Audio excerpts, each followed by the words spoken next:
Bonjour Bassam Tan. Bonjour Frédéric Saillot de Razi Express au bord de la Seine. Alors nous voilà à nouveau réunis, nous sommes le 8 avril, suite à la vidéo que nous avons faite hier sur les tirs de missiles américains sur la base aérienne à côté de Homs. Donc dès hier a circulé une dépêche selon laquelle seuls 23 des missiles tirés par les Américains ont atteint leur cible sur les 69 qui ont été tirés. 59. Sur les 59 qui ont été tirés, pardon. Avez-vous des informations toutes fraîches à ce sujet, Bassam Tan? Vous voyez, on ne peut que supposer des choses. Déjà, les 23, c'est l'agence russe, ce sont les responsables russes qui ont donné cette information parce qu'ils ont remarqué par satellite même qu'il y avait 23 impacts sur l'aéroport de Shayrat. Alors on se demande, comme les Américains ont dit qu'ils ont tiré 59, le calcul est très simple. Il reste 36 missiles qui se sont évanouis dans la nature. On se demande où est-ce qu'ils sont ces missiles. Alors là, il faut essayer de comprendre les choses. Donc, Poutine, très calme, quand on lui a demandé d'intervenir, on l'a prévenu 2 heures à l'avance, toujours selon les sources russes. Apparemment, il n'a pas dit non.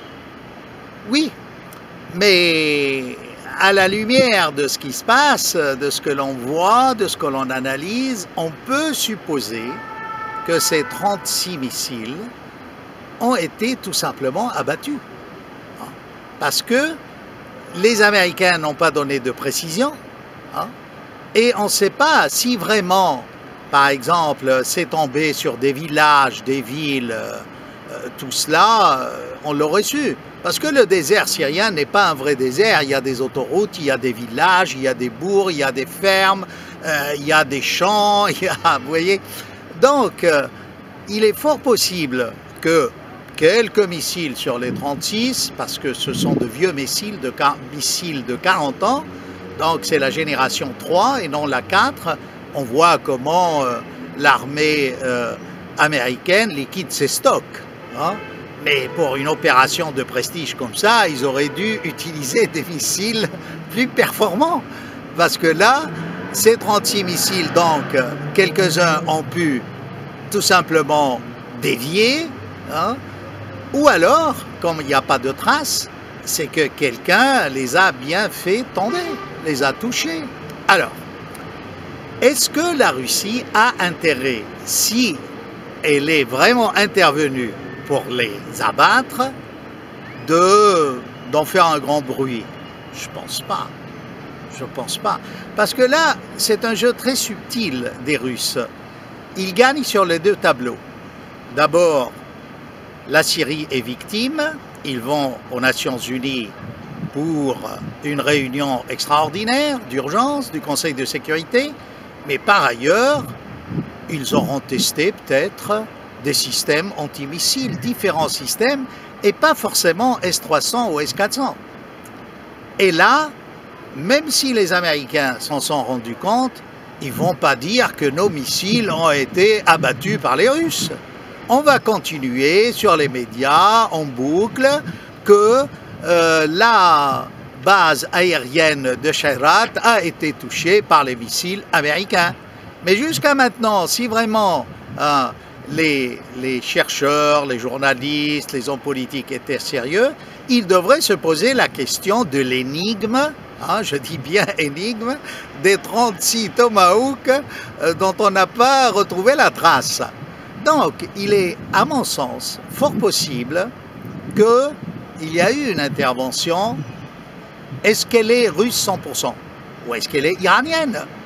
Parce que dernièrement, le missile qui a été tiré contre l'avion israélien, c'était un nouveau missile modernisé par l'Iran. Oui, mais c'était un missile de 400 kg selon les experts. Et il visait un avion.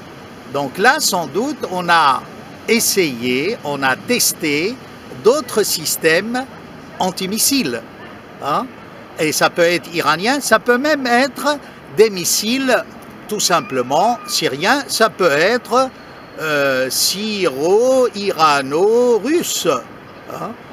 C'est une thèse, mais tant qu'on n'a pas répondu à cette question, que sont devenus les 36 Tomahawk, il y a un doute qui plane et je crois que bientôt on saura. Ceci dit, ce matin, justement, le ministère de la Défense syrienne a dit qu'il avait abattu plusieurs missiles Tomahawk. Il n'a pas parlé de 36 et il a dit que les civils qui ont été touchés, c'était à côté de l'aéroport, mais d'autres civils ont été touchés par des débris de missiles et des éclats.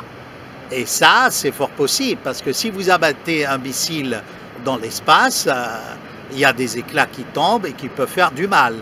Donc, on s'oriente de plus en plus vers un simulacre de représailles qui ne grandit pas Trump ni l'armée américaine, finalement. C'est-à-dire que Poutine reste le maître du jeu. Hein, il leur dit oui, oui, allez-y. Hein. En attendant, on remarquera que tous les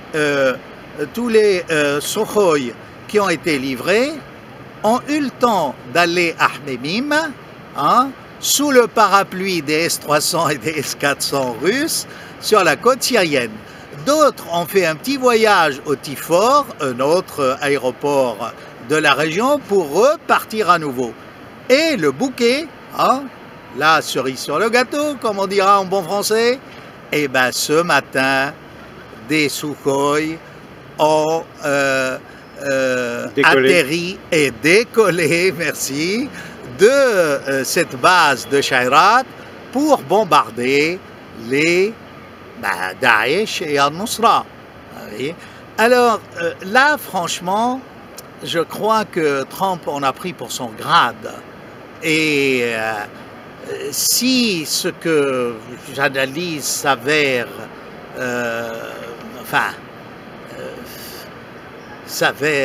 vrai, hein, on peut répéter, ben c'est très inquiétant. C'est-à-dire que finalement, ce Trump, c'est une marionnette, quoi. C'est pas sérieux, c'est pas le Superman des chaînes qu'il finance, des chaînes américaines. Et là encore, ça ridiculise. Pensez à Fox News. Oui, ça ridiculise tous les gens qui ont glorifié cette frappe, à commencer par notre président français, le président turc.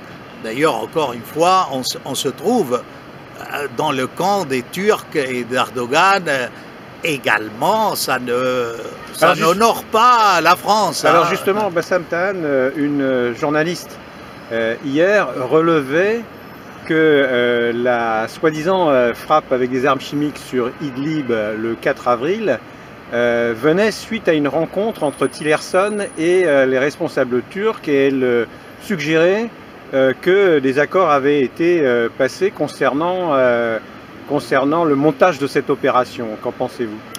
C'est sûr. C'est-à-dire que cette opération a été montée il y a longtemps et on attendait juste le bon moment pour passer à l'action.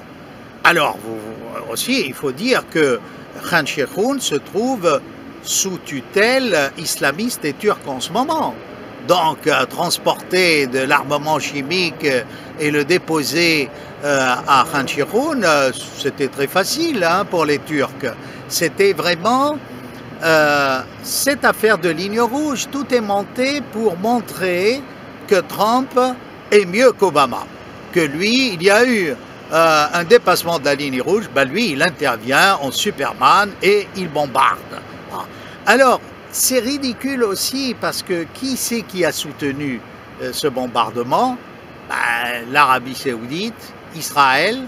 Vous voyez qu'on a de nouvelles alliances au Moyen-Orient, hein, avec le Qatar, évidemment, ça va de soi, les pays du Golfe, les pétromonarchies. Tout ça montre un monde arabe vraiment essoufflé, fatigué, qui n'a aucune stratégie, aucun projet, face à un axe de résistance. Et là, on peut lire dans les réseaux sociaux tous ces Égyptiens, ces Marocains, ces Algériens qui écrivent, qui glorifient Assad et la Syrie. comme pays arabe qui est là, qui a la tête haute et qui défie les plus grandes puissances, évidemment avec des amis sûrs comme la Russie, l'Iran.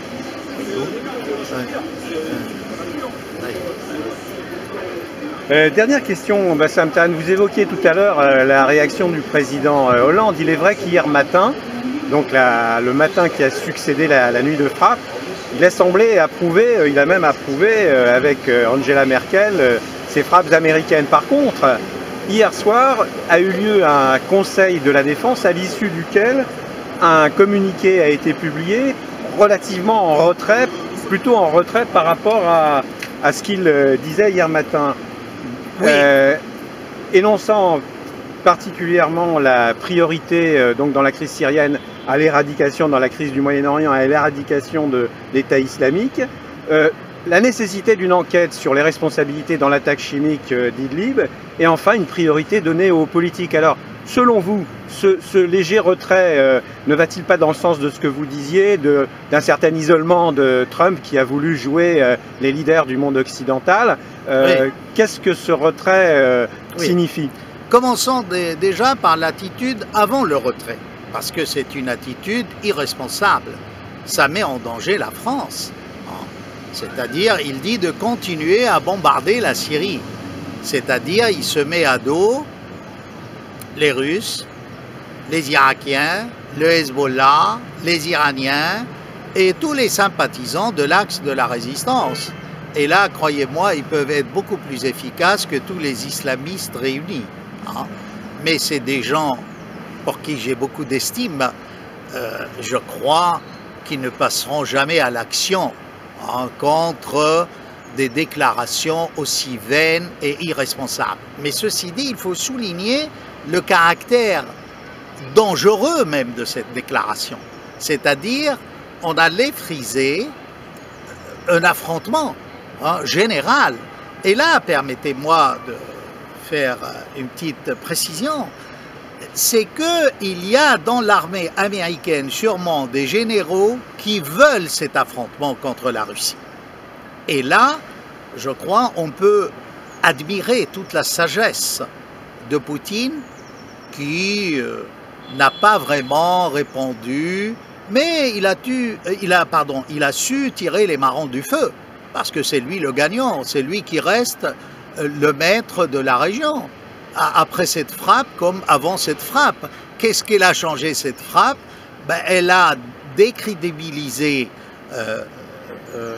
Trump dans la mesure où il est intervenu sans aucune autorisation du Conseil de sécurité.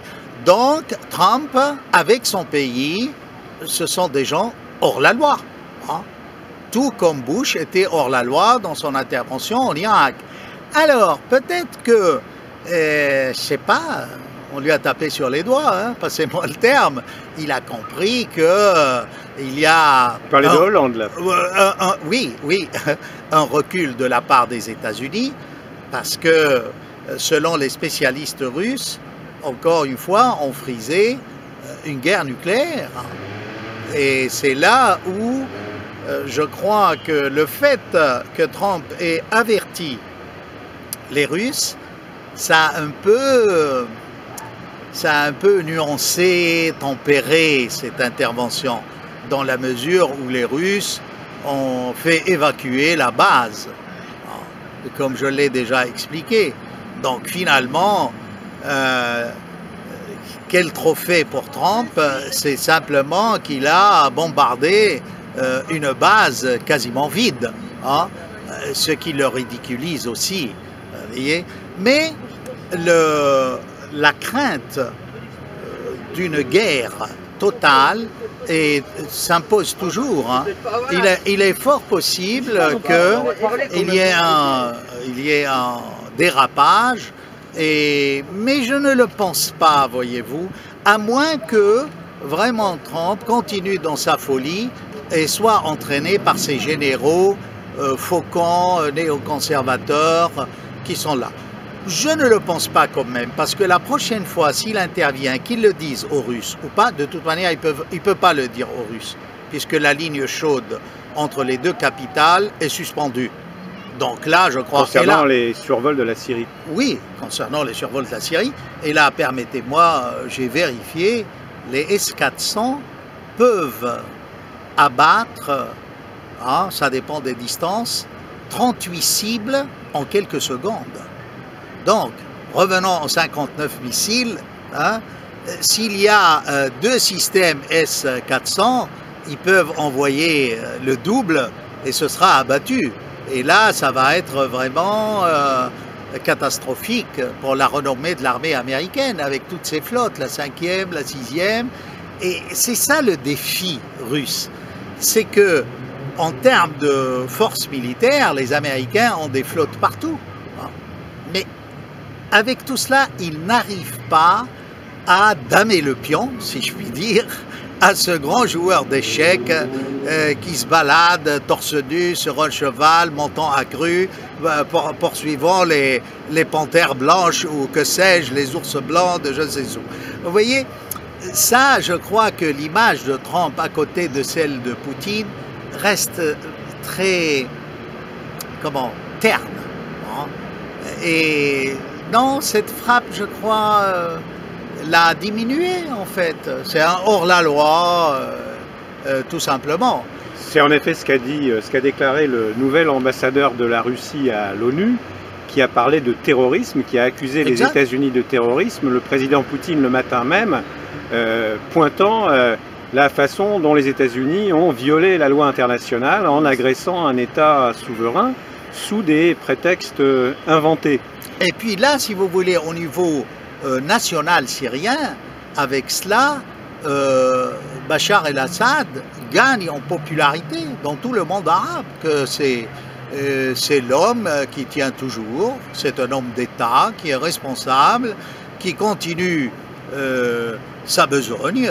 Aujourd'hui, bon, il y a eu des avions qui ont décollé de Shayrat, qui ont bombardé, et ça va peut-être donner plus de force aux Russes, aux Iraniens, aux Syriens, d'évoluer vers Raqqa, que vous avez essayé de nous empêcher d'y aller. Eh bien non, on est toujours là. Là, je retiens une idée que vous m'avez suggérée la dernière fois, c'est que aussi, tout ce retrait, c'est peut-être pour que, à nouveau, Trump discute avec Poutine à propos de tout le Moyen-Orient. Et c'est peut-être, tout ça a été fait plus pour la Corée du Nord que pour la Syrie vraiment.